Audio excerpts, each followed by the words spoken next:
Hey, what's up? So before I get into my review for Assassin's Creed Valhalla, I'll share a little life update in case you're interested. Haven't had a working water heater for a year, but it's been out of actual hot water for a month now.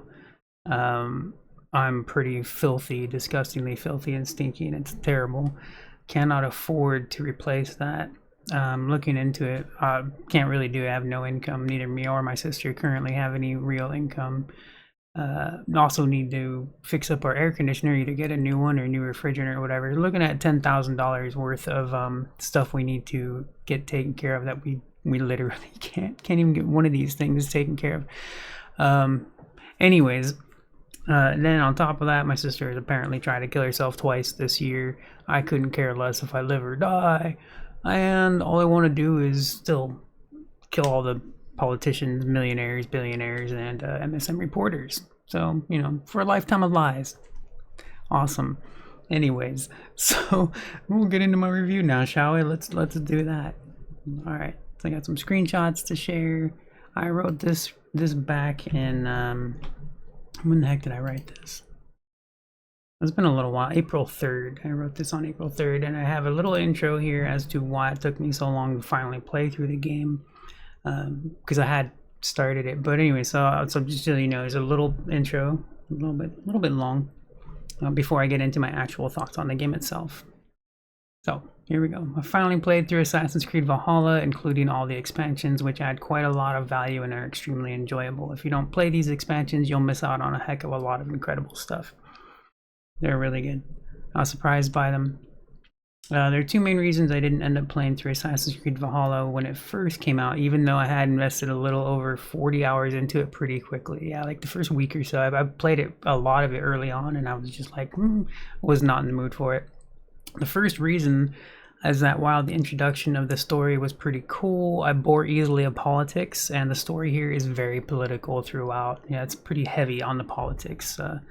Fortunately, the story is actually really good, and the politics are far more believable and relatable here than the stupid political party voting Hollywood soap opera nonsense of the real world. The second reason is that the game world is insanely bloated with content, which is a great thing, but at the time was a breaking point for me. I had complaints about the combat and AI early on, but I also believe I must have been quite burnt out on the series and open world games in general when I had first attempted to get into both Valhalla and Odyssey. Yeah, at the time I remember trying to play both those games, and they're both heavily bloated. After playing Valhalla and like really enjoying it this time and getting into it, I actually loved all the side content. It is a lot. It's pretty crazy. I like it way more than Odyssey. Odyssey is just I don't know what it is. I have not figured out exactly what it is yet, but it's so boring.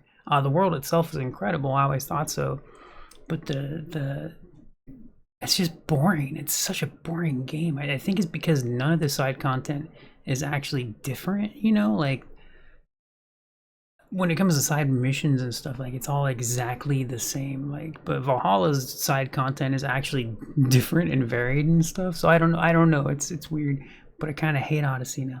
I've beaten that one too. I even beat Odyssey before I beat Valhalla. As far as the political aspect, and I get address it again a tiny bit later on, but I did like it. Dude, when I went back to the game, I happened to just sit down and be like, I'm just gonna get into this. I needed a distraction, and so I sat into the story this time. Mostly because politics themselves, by themselves, just the idea of government and this whole that political stuff is so boring. But this stuff was actually good, more realistic, more believable.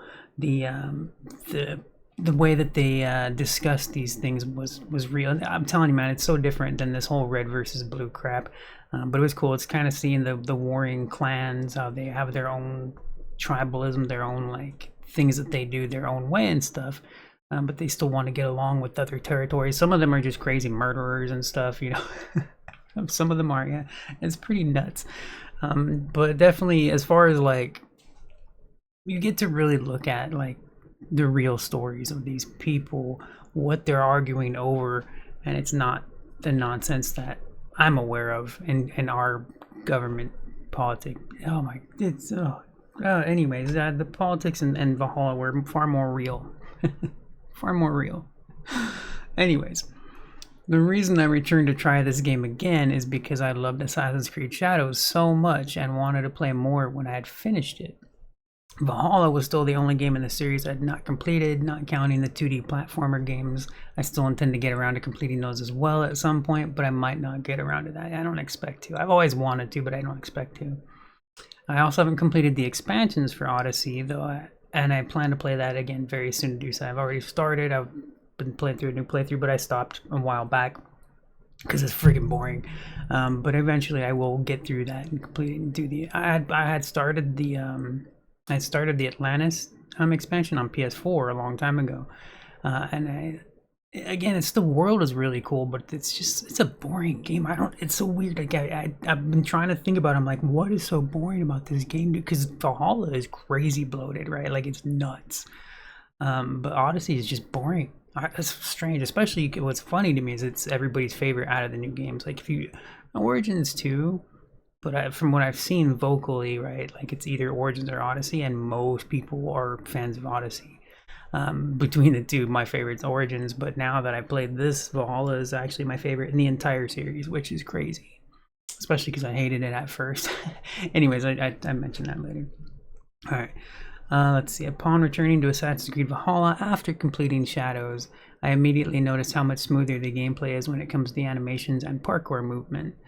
It's far more fluid when it comes to the platforming aspect.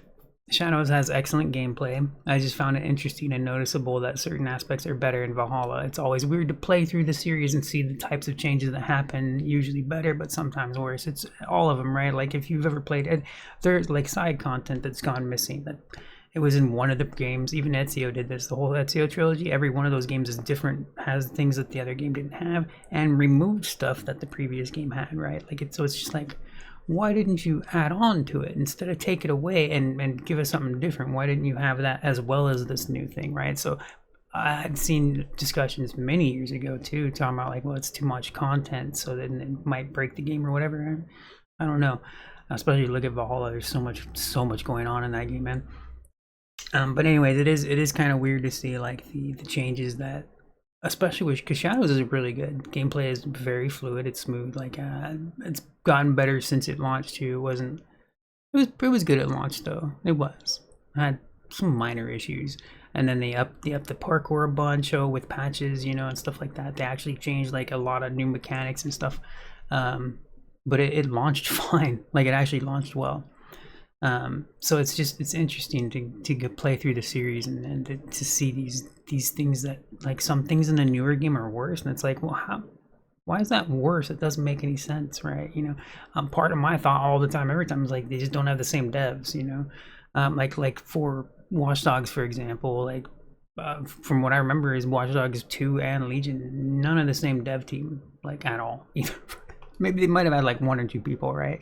But just generally, it was a completely new developer team, which makes sense why Legion is so bad in comparison. I think Legion is worth playing through. If you've never played Watch Dogs Legion, I do believe it is worth playing through just for the story alone. Okay, anyways.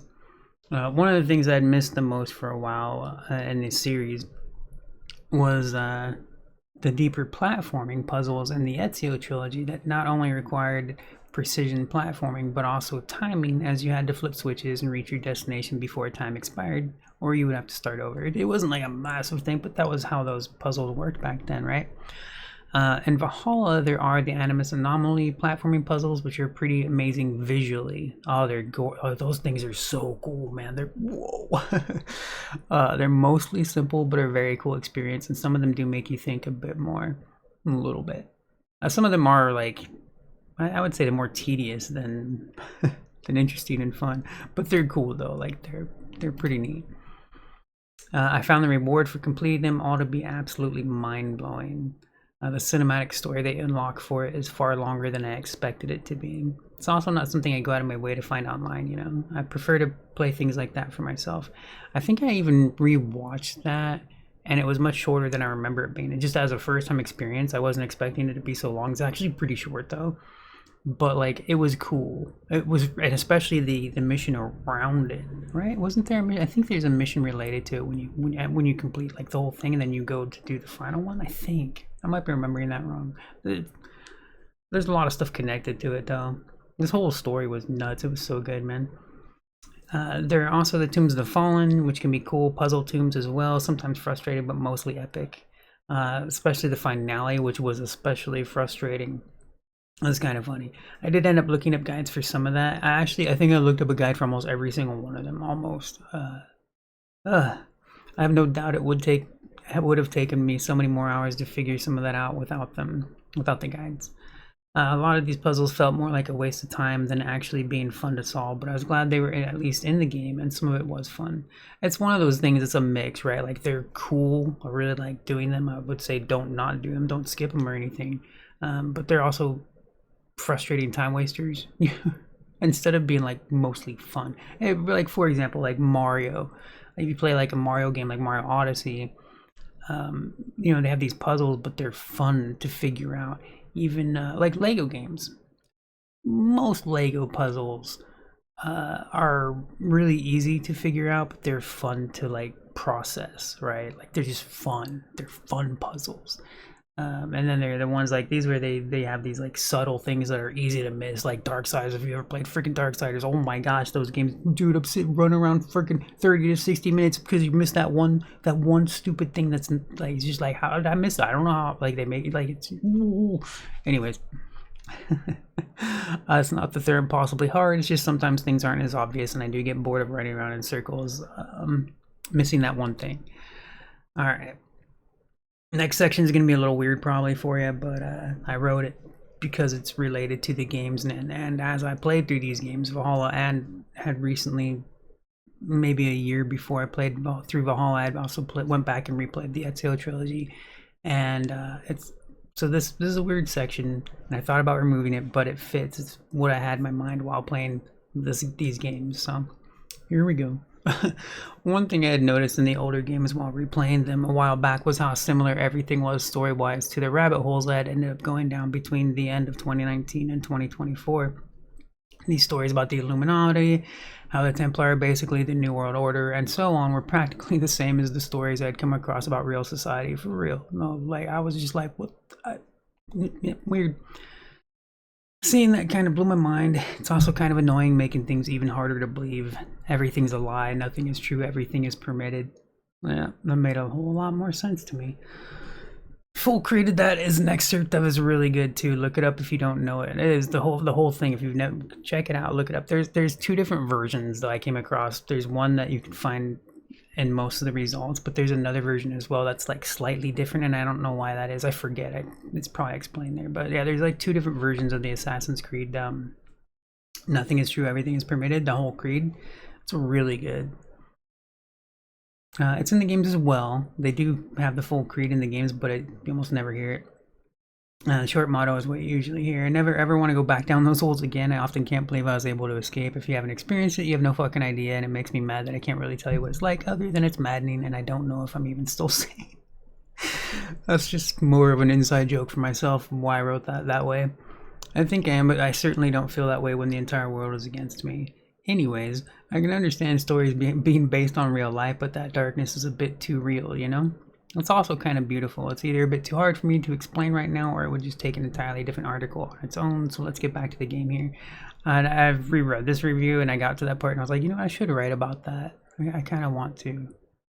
Because especially the idea of it being beautiful, it didn't used to be beautiful to me. That is a new perspective. It's more about having come out of it. But it's, ooh. No, that's pretty disgusting stuff. So anyways, yeah, okay. Part of that too leads also to this next part, and why I speak on these things in my review for the game and the series that I went through, because it is related. It's pretty nuts, like especially when I was reading like in the Assassin's Creed series, like all the stuff that they go into the history, right? I'm like, so it's all just a story, right? Like even in the real politics, it's all just a story they tell. Like, I don't know, man, like whatever. Could be based on real life or whatever, but I'm not going to get into that. I want to, but I'm not going to. too easy to get lost in that. Okay, so note, spoiler here about the very first Assassin's Creed game. While the Templars are basically the New World Order, manipulation and betrayal happen on both the good and bad sides. The main leader of the Brotherhood in the first game ends up being the bad guy who has lied to Altair the entire time and had him killing targets just so he could gain more power, basically. So without even knowing it, you're the freaking bad guy the whole time. That's interesting because I remember thinking throughout many, it even happened like Origins a little bit. Most of the time it was pretty spot on, like you could tell you were killing the bad guy. But throughout a lot of these assassinations, the things that they would say made sense. They make perfect, like the bad guy, like he'll be telling you stuff like, oh, your work, you know, like you're not any different than me or whatever, we're just trying to take care of my people, you know, that kind of stuff. But some of them were better, like some of them are obvious bad guys, right? Obviously some of them are just evil pieces of crap, but then others are like, well, wait a second, he didn't seem like a bad guy, why we kill this guy? Right? So and that was what I felt like. And even in the Ezio trilogy I was like, that was weird, why did we kill that guy? That didn't make any sense. So it was just interesting. This is a familiar tale, and it reminds me of one of my favorite action movies, Wanted. It can also be compared to stories like the Jason Bourne stories and others, of course. And then I had forgotten. I went back. I mean, I'm just making sure something's right. Okay. I continued back to the gameplay here. Because I was looking through my notes as I was writing this review. And then I went back to previous paragraph related kind of ish. A funny part about the parkour movement being more fluid in Valhalla than in Shadows is that while that is generally true, there are also the super damn annoying parts where I was constantly getting pulled out of sprint after a small climb or bumping into nothing, having to resprint all the time for no damn obvious reason. It also happens when you bump into NPCs, so that's kind of funny. Generally a more fluid parkour system than Shadows. But also extremely frustrating with the stupid little things like that. So that's what's funny. It's interesting. Like climbing is really smooth. The combat I think is better-ish. But yeah, like general parkour for the climbing and such, like little hops over little things in front of you. Because even in Shadows, like you still have to descend. You have to press the button to hop down this little stupid thing that you should just be able to push forward off of, right? So yeah, it's interesting. But yeah, Valhalla does have plenty of its own little quirks that are be annoying and frustrating, right? You know, while I thought Shadows was an incredible game, I felt that the world and enemy behavior in Valhalla is much better. It was weird to me to find Valhalla so much better when I had originally kind of hated it, but again, I think it was just burnt out at the time. The world here is larger and filled with way more content than Shadows. What's crazy about that is that I have almost the same amount of time played in Shadows as I do in Valhalla, but that's because Shadows has more story to it than it has side content. That's interesting, isn't it? These games literally take over 100 hours just to experience the main story. That's not rushing, of course. I do wonder how quickly you could brute force your way through the story, but I can only expect doing it in such a way would truly ruin the experience.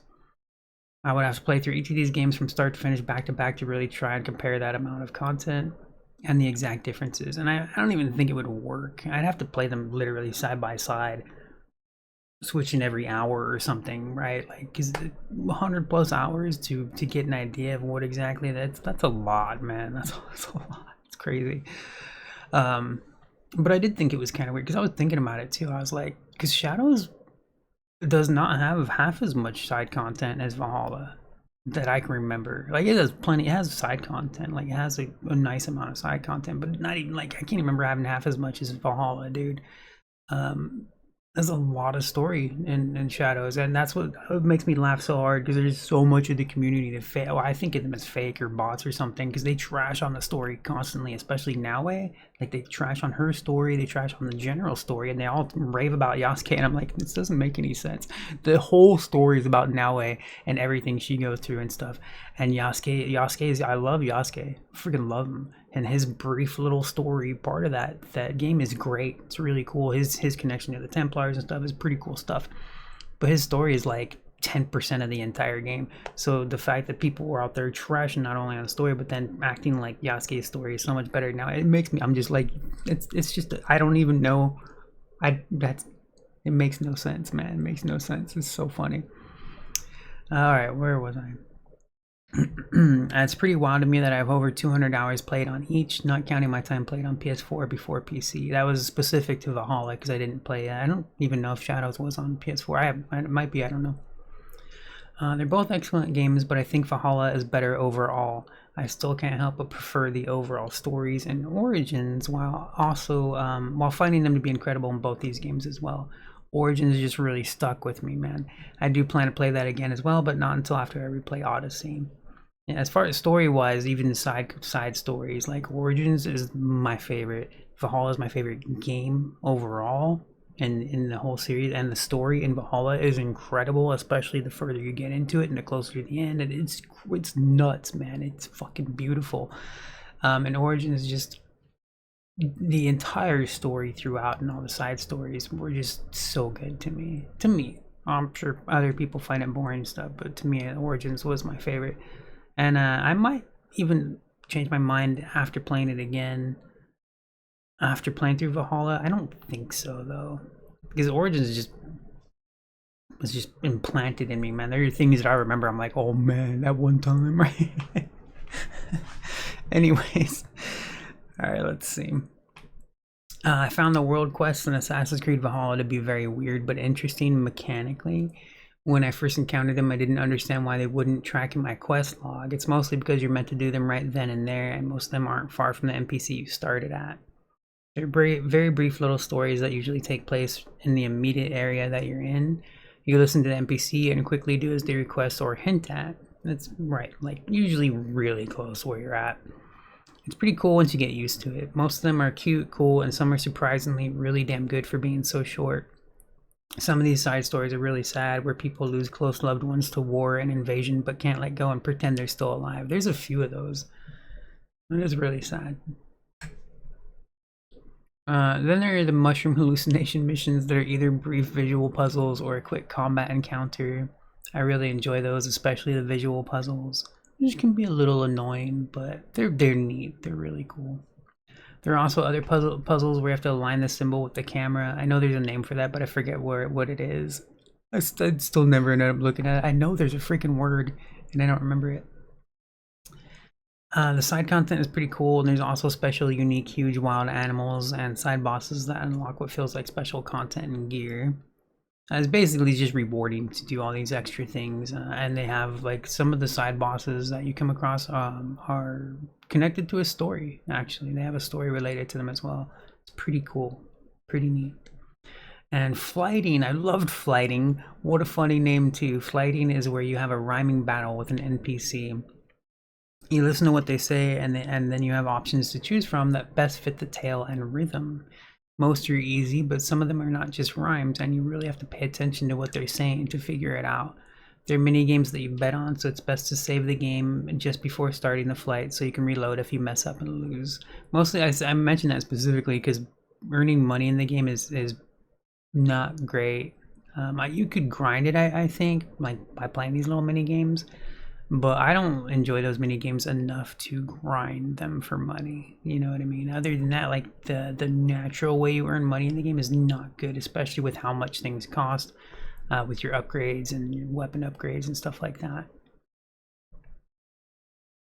Some brief comments on the awesomeness of the story without getting deep into spoiler territory. It was interesting to see your brother Sigurd completely lose his mind after being shown truths about himself and the world he is part of and came from. I found it to be quite relatable. It reminded me of my own experience down the rabbit holes. He did not come back the same. It was almost like his version of the story was more magical on his end. But I was like, yep, I know. Anyways, I didn't care for the story about our clan camp's blacksmith getting married specifically. But the connected story about the Elderman being sacrificed to a Wickerman was pretty wild. Overall, the stories are very much worth experiencing and playing the game for.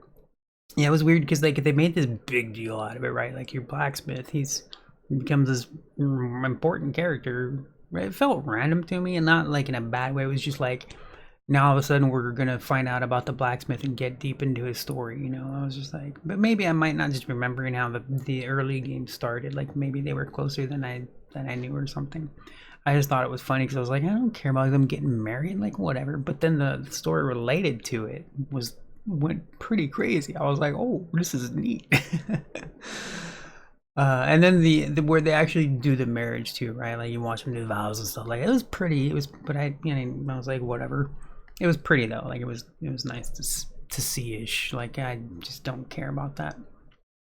I did play through these newer games in the series on easy difficulty. I think this is very important. I probably should have said that early on. I wasn't a fan of the overall RPG element changes in the series, even though they are cool. Like I do think that it's cool, like the way the game is advanced. Like it's cool, but it's not what I wanted, and not it's just not what I want. I just prefer the older games, and playing these on easy feels closer to the older style, and I get to enjoy the world and stories. I usually prefer to play games on normal or even harder, but I really liked the whole parry kill system of the older games and wanted to continue playing that way. And I felt like this new system made enemies too spongy. That's just a preference. You might enjoy playing it on normal or harder and really dig into those RPG elements that I didn't need to while having the difficulty toned down. Again, I think this is really just a preference. That's what I loved about the older games. I loved that. I loved it a lot. I thought it was super cool because there was once you get used to it, it becomes like really easy, just way too easy, right? Parry kill, parry kill, parry kill, right? Right. But it was cool though, and the combat itself was actually good if you didn't parry kill, right? The combat was pretty decent, but like it's clunky now, right? But it was still good. I'd still recommend playing through them even now. Even the first game. First game is definitely the clunkiest one, but it's good. They're pretty cool. Oh, and the cool thing too, there if you are more interested in like the soul style, that's one thing that bugged me the most, man. Like how much, like how closer it was to Souls-like games, not difficulty wise, not exactly. I mean, they can be difficult, right? But it is the way the combat plays. Like it plays so like especially the buttons. They changed the way the buttons, what buttons you use and stuff like that, right? Made it more Souls like. But if you're interested in that style of game, like it's incredible the depth and the RPG elements. Like it gets pretty deep. Like it's cool stuff, man. Let's see. I loved every single expansion. I liked the stories a lot, and the new gameplay elements introduced were pretty cool. Ragnarok is a truly exceptional finale all on its own, but both Wrath of the Druids and Siege of Paris were super cool. For the most part, I had even decided to pick armor transmogs for these expansions to fit what I felt was a good theme overall. That reminds me, I hate that we have to pay to transmog our gear in this game, especially when money isn't that easy to come by with how many things you end up paying for. The Druids expansion kind of brought back those pigeon assassination contracts from the older games, if you remember those. A little bit. It wasn't exactly this, but it had like those pigeon roosts or whatever, and you picked up a target and go do them and stuff. That was neat. Something that was dumb about the Wrath of the Druids expansion were the camps that had a single treasure chest that required you to enter a raid for. It seemed like very odd and bad game design. It was definitely annoying and pointless. So in the main game, in the main campaign, you do raids, and there are these big fortresses, forts, and keeps and stuff like that. And you take your AI allies, and you go in there, and you have to fight the army that's in there, and you get a bunch of different treasures that are throughout the whole area and stuff, right? But in the expansion, Wrath of the Druids, for some reason they had these camps with one treasure chest, and you had to summon your camp. You had to summon your army to go take out this little camp, and I was like, so what I had done every time was I just cleared out the little camp, and I had to just summon my boat so that I could just loot the chest. That was what made it kind of dumb. I was like, that didn't make any sense. Right? That was just funny. For Siege of Paris, I decided to use the Altair outfit just because we were in Paris. I used Ezio's outfit a little as well, but have a preference for the simpler Altair version. They're both cool outfits, but I do like just the plain white kind of robe mostly. I didn't even notice it right away, but because Ezio's outfit is pretty extravagant, right? But on Altair's, and I don't know if it's specific to Valhalla, I was assuming it was. There's this like little like hidden blade or throwing knives pouch or something on the shoulder, like right over the back, when you just reach and grab these knives. And I was like, oh man, that's neat. That's a cool little detail. And I don't remember that being in the original game. I don't think so, but it is the same outfit though, just kind of a little bit updated. Let's see. Oh, I forget what exactly Siege added, but I know it had something special about it as well. I really can't remember what it was because each of these expansions had their own little elements that weren't in the main game, right? But I don't remember what the hell Siege had. I liked the story a lot. I thought it was cool. A lot of people trash on the story for that too, but I liked it. Especially due to especially the environments and stuff like the trashed out Paris like being built and also the slums and stuff, especially the slums. I really like the slums area. It was interesting because I could see I was going through the slums. I'm like, dude, this area would be beautiful if it wasn't so messed up. It was cool. What drove me nuts about Siege of Paris was that the mount was useless for half of the map. For whatever reason, it moves slowly as it does when you move through a town, but out in the open world. Yeah, half the map was like that. You get on the horse and it just wouldn't run. Like it would just sit there as if you were walking through a town. So that was strange. I loved the Siegfried character and the story arc for that expansion. He was kind of a psycho, but I understood and respected him. He was a great character. He was really cool. Ragnar. There were other characters too that I liked. The main chick in that expansion, but it's mostly around Siegfried, kind of.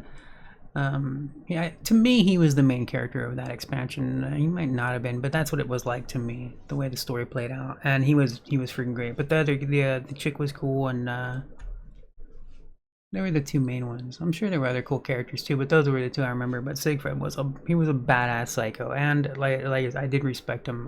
I could understand like why he was doing and acting the way he was. I could fully understand that. I was like, yeah, I get it, man. I wish I could do that too. Anyways, Ragnarok was just insanely epic. I started that one with the Twilight armor for the eye patch and flame theme. I think I had actually bought that. I don't remember how, because I had gotten it a long time ago. I might have got it on sale, or it's the only thing I could think of because I don't remember how I even got that armor set. But my assumption was maybe I bought it at some point on the sale or something because I don't normally buy skins in these games. Not normally. I have. I even bought one in Shadows.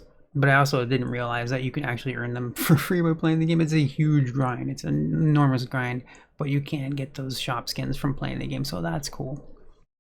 Anyways, I used the eye patch and flame theme specifically with Ragnarok. I thought it just seemed to fit, and it was cool. I loved being able to shapeshift into a bird and fly around the world manually. Very cool. I didn't like the limitation of how often you could use the new abilities, but overall it was really awesome and badass, and you do upgrade them to last longer and such. Yeah, they're limited to how often you can use them. It's I'd have to explain all that, but it would have been cooler if you could just use them and whenever you wanted, kind of a thing, right? But it was interesting. They did some interesting stuff, and it was cool. It worked out. In the Ragnarok specifically, my favorite new additions that were permanent additions to even the base game, once you unlock them, is the Street Fighter styled uppercut. You do that little freaking uppercut. Like Street Fighter is super cool, man. I saw that and I was like, whoa! She goes flying up in the air, or he, whatever you choose. I went with the girl. I always do. And then there's a summoning rats ability that you summon. I think it's a trap, and then when the enemy gets near it, a bunch of rats just like swarm them. It's freaking cool, crazy. It reminded me a little of Dishonored, right? Like, because I think Dishonored has something like that too. The one thing about each of these expansions that is a little odd to me is that they're so much shorter than the base game. I expect an expansion to be at least as long as the base game. Each of these expansions is probably around 20 hours, pushing 30 to 40 if you decide to clear out the entire map, which I did. I'm not saying they're not worth it or anything. I just think it makes more sense to have them at least match the amount of time invested in the base game, if not be even longer. And that just might be from me being older, like coming from a time where that was how games used to be. Expansions many years ago, right, used to be at least as long as the base game, if not longer, and have more content and stuff, right? That's how it was a long time ago. It hasn't been that way in a long time. Some games, like I've seen the praise for The Witcher 3, right? For example, I still have not even played through that game myself. I've tried multiple times, and I plan to eventually. They do get praise for their expansions, which is cool to see. But most of them, most expansions of these games are like 2 to 4 hours, and it's just like, and you're charging 25 to 40 bucks for that. Like, it's just stupid bull crap, dude. Like, especially when the main game is 100 or 200 hours long, right? Or at least playable for that long, and then the expansion that you pay half the price of the main game, and you get way less for it, right? So anyway, specifically these, I thought these were actually worth it. I'm not pointing this out because it's unusual. I'm just adding this commentary to it. It is sadly a normal thing for expansions to be kind of crappy for most games, especially for the price. These expansions are totally worth it in my opinion. Oh yeah, the roguelike mode in Ragnarok is so freaking good. And I'm saying this as a person that doesn't, I'm not deep into roguelike games or anything. I've played plenty of them. They're fun. I do like them. I think it's cool conceptually and all that. But I was very surprised how good it is in Ragnarok. Like, it's its own game, man. Like, for real. Like, it's good. It's not a tacked on thing. It's a legit game mode in there, and it's freaking awesome. That's not even counting the cool tower side game that's in the same expansion as well. Yeah, interesting stuff. The thing that's different about the tower side game, which I don't remember what it's called, but it's another side thing that you can do, and it's pretty neat. There are little side missions in that tower that are challenge mode. It's freaking cool. And the main difference between that is that's part of the base game of Ragnarok, while the roguelike game mode is a separate thing. Like, it's got its own little story, and it's like an entirely different game on its own, pretty much. It's crazy, man. Like, it's really well done, really well done. Let's see. There's a lot going on in Valhalla. I actually think it's the best game in the whole series now. Let's see. The worst part about Valhalla: no new game plus. Come the hell on, man. There's decent replay value here with the roguelike mode, but with how many different armor types and transmogs you unlock, we absolutely need a new game plus here. You literally spend over 100 hours unlocking cool things, literally. You don't even get half the cool stuff until then. It's so frustrating and annoying. Especially not having a new game plus. It's just like, damn. I've seen comments over the past few years on forums that don't seem to understand the point of New Game Plus. There are plenty of us that actually enjoy replaying through the story, keeping our talent trees and upgrades, and gear is one of the coolest things about playing a game over again when that feature is available. And dude, both Origins and Odyssey, which came out before Valhalla, have a New Game Plus. What in the hell? I had come across some comments. I don't know. Sometimes I browse the forums and stuff, especially when I'm playing a game. Like Reddit and Steam and whatever I come across. It's usually Reddit or Steam, but sometimes other stuff. But somebody had mentioned the main reason that there isn't a New Game Plus was because of the base that you upgrade. Something to do with the coding. It would break the game, and they'd have to do. And at this point, since the game no longer has like a developer team or whatever, it would be too hard for them to do or whatever, right? I really, if any game deserves a New Game Plus, dude, like Valhalla is the perfect game for it, man. It needs one. It deserves it, and it needs one. It's so freaking frustrating. I can't believe it doesn't have one, dude. Like, come on, that's terrible. All right, and then there's the random as heck game crashes. There are just times where the game will decide that it's time to crash 5 to 10 times within a couple of hours. There's no way to know how or why because nothing has changed. I haven't changed zones. I haven't done anything different, playing the same exact base game, and all of a sudden I'll just randomly just start crashing a bunch of times. And then it just, wait, where was I? It just chooses to start crashing a lot, and then it stops crashing, and you can play normal again. Yeah. Man. It's crazy, man. Like, it'll go on a streak of crashes, and then it'll let you play for 10 plus hours without any crashes again. Whoa, like, what the hell? And lastly, as far as one other bad thing, Eivor's narrative whispers during some of the story were so freaking annoying. I was like, oh my god, not this ASMR crap. Pretty funny stuff. I do have a little bit more, but yeah. So as far as like the main bad things, that was off the top of my head that I can think of, other than like a little bit of the movement that I mentioned about the parkour. It could be a little funky and stuff, but pretty much that, you know, like those are the major bad things. The crash that sometimes when it just decide to crash, and that's it's just like, crash, crash, crash. I mean, I'll literally like take a break from the game for hours when that happens. It just depends. Sometimes I'll boot it right back up, right? Because especially because I know it will eventually start to play and work again fine, right? But it's just kind of funny and terrible that I will randomly start crashing. Okay, so final thoughts here. Assassin's Creed Valhalla takes us through political clashes between clans, manipulation and spells through witchcraft, human sacrifice and rituals, the inheritance of powerful positions and corruption, madness of the mind and soul, history of the gods that end up being more human than realize or think, ancient technology that surpasses current time technology. Both of these things are ongoing themes in the series. The gods that are actually like more human than they are gods, and the ancient technology that's way better than current technology. That's a thing throughout the whole series, which is pretty cool. And the loss of good friends and family.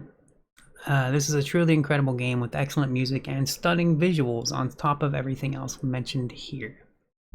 Yeah. I love the present time story related to current time Templars known as Abstergo, but I don't like some of the story about the catastrophe. Mostly just because now it sounds like propaganda to me, and now it does. Climate change and all that crap. It's all about having to save the world, and I just can't help but think that entire ideology is just pure nonsense, a means to control minds. I can't help but think nobody really cares about saving the world. If they did, they'd understand their vote doesn't matter. They'd understand minimum wage is not a living wage. They'd understand obvious truths. But they don't. Nobody is saving the world. It's a fun and nice idea, but not even close to realistic. Fuck the world. Fuck hope. And that is my review for the game. And then after that, I link some of my Reddit posts sharing my screenshots from the game, a few of the expansions, as well as the Rabbids helmet when I came across that for April Fools. That was really cool. So I will link to the written article if you want to check that out for whatever reason, and I will talk to you later. Bye bye.